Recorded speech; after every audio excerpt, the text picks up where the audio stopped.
사랑의 샘 평화의 소리 KCR 뉴질랜드 뉴스입니다.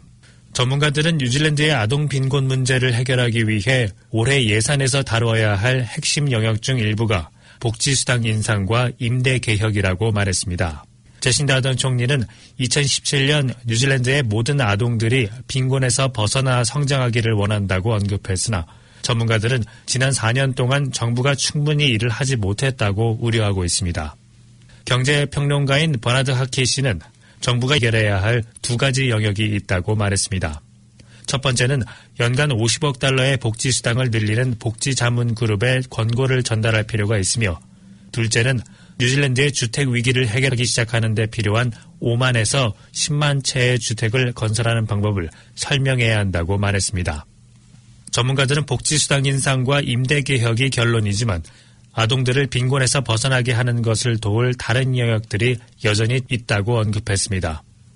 그중 하나는 18세까지 무료 의료 서비스가 될 것이며, 그것은 아이들에게 직접 전달되는 훌륭한 조치가 될 것이라고 베크로프트는 언급했습니다. 베크로프트는 아동 빈곤이 천천히 그리고 점진적으로 발생하는 것이 아니라 1991년 모든 예산이 국민당에 의해 집행되면서 발생됐다며, 복지수당이 임금으로서의 상대성을 잃고 사람들과 어린이들을 건강과 함께 행복하게 유지시킬 수가 없었다고 말했습니다.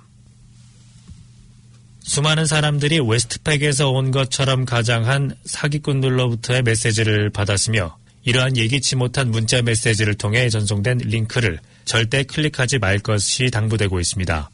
이 사기성 메시지는 웨스트팩의 실제 문자 메시지 번호에서 전송돼 훨씬 더 설득력 있게 보입니다.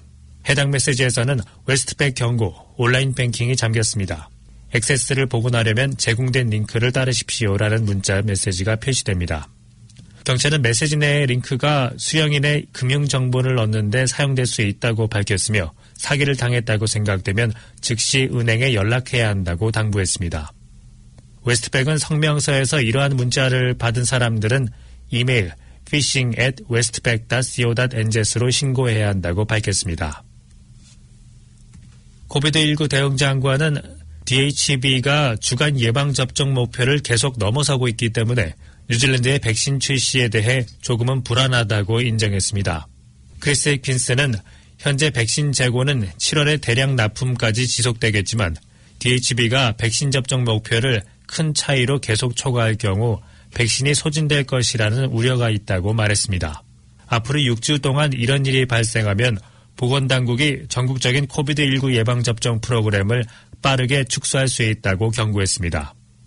지난 5월 16일 월요일까지 DHB는 41만 4,824회의 코로나 백신 접종을 목표로 삼았습니다.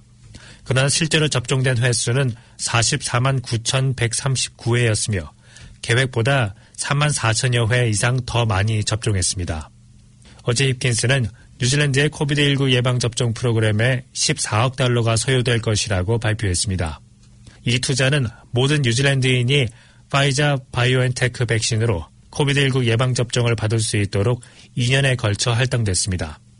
백신 및 전문 장비 구매에 10억 달러 이상이 할당됐으며 제조업체 사전 구매 예약 및 코비드19 백신에 대한 공평한 접근을 지원하기 위해 9억 6,430만 달러가 배정됐습니다. 이번 주 와이카토 지역 보건위원회 DHB에 대한 사이버 공격이 있은 후 전국적으로 보건 시스템의 전산망에 비상이 걸렸습니다. 와이카토 보건위 소속 병원들은 제한된 범위 내에서 의료 활동을 하고 있으며 급하지 않은 수술은 연기됐고 또 일부 환자들은 다른 지역 병원으로 이송되고 있습니다.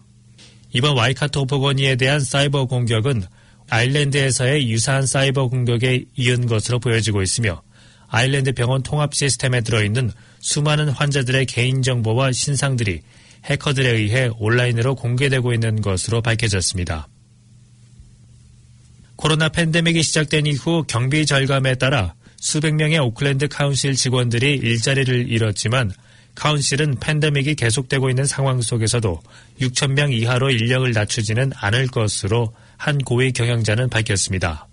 오클랜드 카운실의 파트리카 리디 디퓨티 CEO는 인력 수준이 줄어들었지만 코비드와 관련해 풀타임 근무자 6,000명의 당초 계획 이하로 인원을 줄이지는 않는다고 말하며 현재는 6,250명에서 6,350명 사이라고 전했습니다. 오늘의 환율 정보입니다. 뉴질랜드 달러 대비 원화의 기준 환율은 818원 86전, 한국에서 보낼 때 827원 04전, 한국에서 받을 때 810원 68전입니다.